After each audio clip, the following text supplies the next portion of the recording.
150 sur 56 sur 156. C'est une carte ultra rare les gars, c'est une carte ultra rare.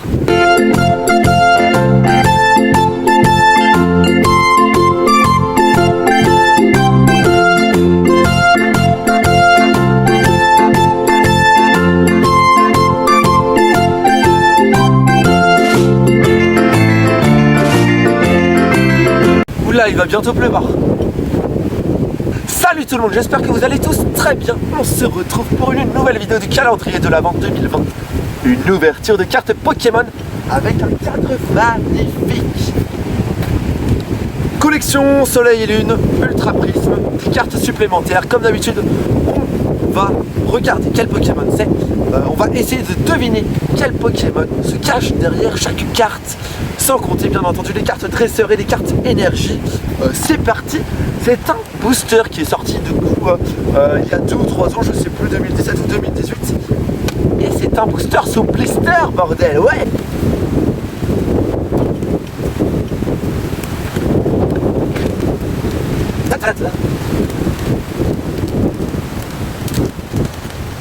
On va essayer de pas se spoiler, ce serait mieux. Yes, c'est bon, on va pas spoiler, tac.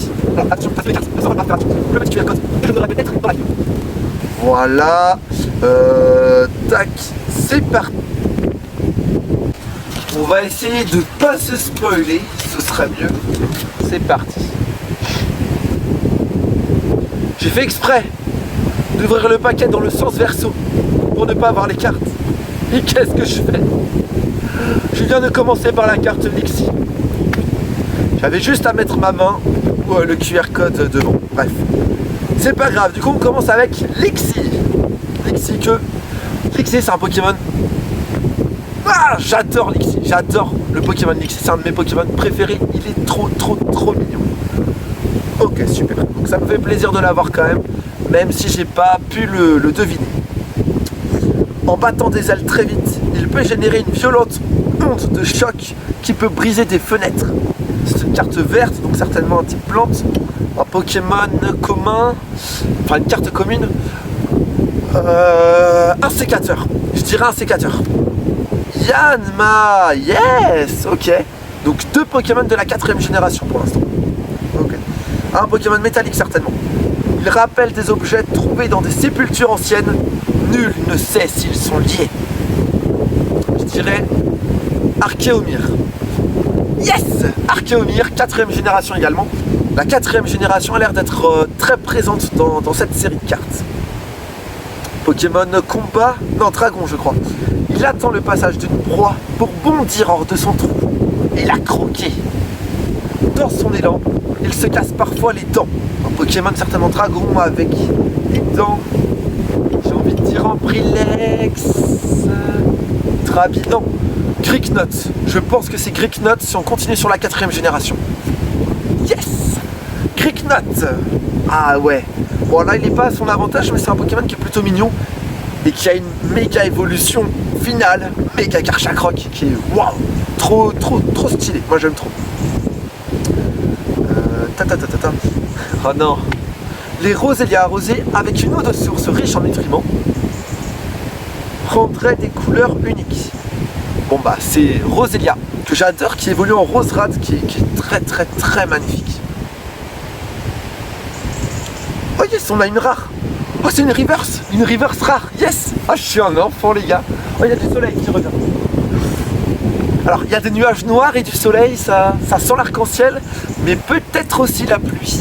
Bon pour l'instant là on vient d'avoir de la chance avec une carte rare de type nocturne, sombre, ténèbres, ghost, fantôme. Bref on va voir. Habitant des régions enneigées, il ne se nourrit que de Goupix et de sablettes à Alola. Il partage toujours ses proies avec ses amis. Oh, c'est horrible. Il mange des Goupix et des sablettes d'Alola. Oh, je sens la pluie, merde. Oh, je sens la pluie. Dépêche-toi, Aaron. Dépêche-toi. J'ai envie de dire une sorte de corbeau, un cornèbre, mais en masterisé 4ème G, certainement. Ah, c'est pas assez violent, je pense. Ah si, Corboss, l'évolution de cornèbre. Ah mais oui, la neige, j'aurais dû y penser. Timoray, qui est un Pokémon trop cool. Timoret, l'évolution de Farfuret. Ok, super.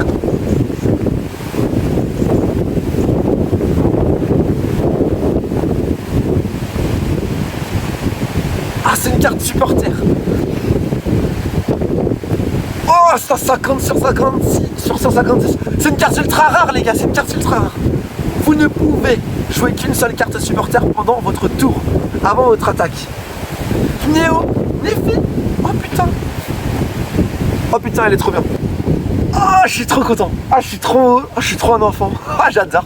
Une carte ultra rare en supporter, mais qui est plutôt classe en carte dresseur. Ah, ça me fait trop plaisir. Dommage que ce soit une carte supporter, mais yes, une ultra rare. Oh. Une ultra rare, les gars, et on a une rare en plus. Timoret en reverse, ça c'est génial.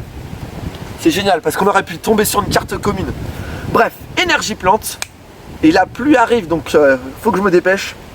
On passe sur des peu communes. Il vit perché sur les arbres au plus profond de la jungle.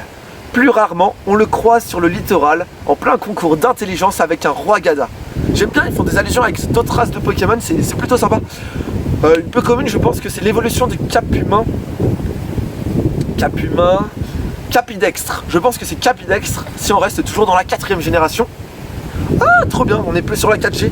Je connais pas beaucoup, je connais pas ce Pokémon. Voilà. C'est Gouroutan. Ok, bah super, j'aurais jamais pu penser à lui, je le connais pas. Mais peut-être que vous l'aviez chez vous. Peu commune, type O. C'est un Pokémon solitaire. Un seul coup de ses puissantes ailes peut briser un arbre en deux. De ses puissantes ailes. Ailes. Pokémon aquatique. Alola, je dirais... Ah, l'évolution du Pokémon O. Du starter Pokémon O. Mais je sais pas comment il s'appelle. Pas Lamentin, mais la sorte d'Otari là, de cirque. Ah, mais non! C'est Primplouf. Donc c'était bien le deuxième niveau d'un starter O, mais de la 4ème génération, Primplouf, qui évolue en Pingoléon. Pingoléon, la meilleure évolution finale des starters de la 4ème génération pour moi. Et une peu commune, énergie unitaire. Je crois que c'est bon, on a fait le tour et voilà. Sa fourrure étincelle en cas de danger, c'est Lixi. Super, donc super ouverture, vraiment super ouverture, je suis super content de ces cartes. Timoret, on a eu Néophi en ultra rare, ça fait plaisir parce que c'est un booster sous blister. Et ouais, ça me faisait un peu mal au cœur de l'ouvrir parce que il a beaucoup de valeur quand il est sous blister. Mais putain, ça valait le coup pour lui quoi, je suis content parce que j'en ai d'autres. Et j'ai choisi celui-là honnêtement, cette génération-là, j'en ai une quarantaine, facile. J'en ai une quarantaine de cette génération-là, j'ai fait des stocks sous blister. Et je l'ai chopé, et je le sentais bien sûr. Et putain, oui! Ah, ça fait plaisir! Ah, ça fait plaisir, je suis hyper content. Si vous êtes aussi content que moi ou pas, eh bien laissez un like sur cette vidéo, abonnez-vous à ma chaîne. Il y aura des vidéos pendant les 25 premiers jours du mois de décembre. Et puis voilà, partagez cette vidéo, laissez un petit commentaire pour dire ce que vous avez pensé de ce beau paysage, de ma joie de vivre et de ce petit Lixi qui est plutôt mignon, hein. Et puis moi je vous dis à bientôt pour une ouverture de cartes Pokémon, Yu-Gi-Oh! Ou bien entendu une vidéo hors ouverture de booster. Je fais autre chose. D'ailleurs, dites-moi des idées de vidéos que vous voulez que je fasse. Voilà, des idées qui pourraient être cool à faire. N'hésitez pas. Voilà, bisous. Ah, et puis regardez, elle a aucun point blanc. C'est génial, c'est génial. Je suis trop content, trop content. Donc le blister, c'est tout le plastique que vous avez à côté, qui est même un petit peu customisé ici et là. Donc c'est les boosters tout simplement que vous avez dans les magasins Micromania, Grande Surface, etc.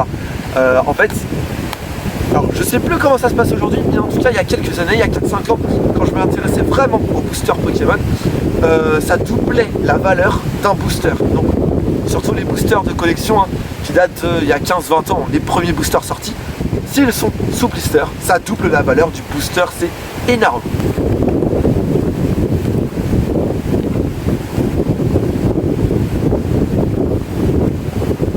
Merde. Oh merde.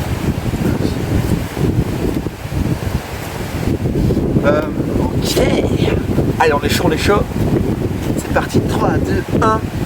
Salut tout le monde, j'espère que vous allez tous très bien. On se retrouve pour une nouvelle vidéo du calendrier de l'Avent 2020. Une ouverture de cartes Pokémon.